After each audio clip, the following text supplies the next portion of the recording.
هخامنشیان نخستین ابرقدرت واقعی در تاریخ جهان بودند، اما اداره این قلمرو بی انتها یک چالش بزرگ داشت: فاصله.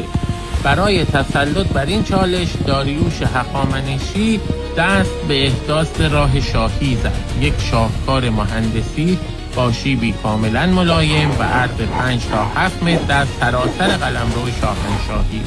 جالب اینجاست که طبق الواح تخت جمشید، متخصصانی وظیفه داشتند این راه حیاتی را دائما مرمت و نگهداری کنند.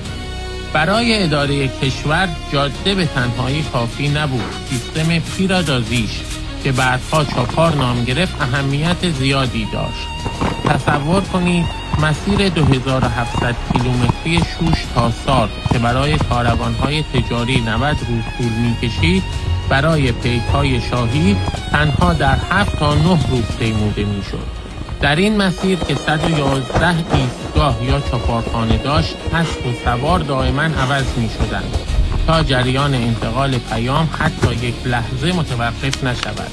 نظمی حیرت انگیز که جهان باستان را انگشت به دهان گذاشت.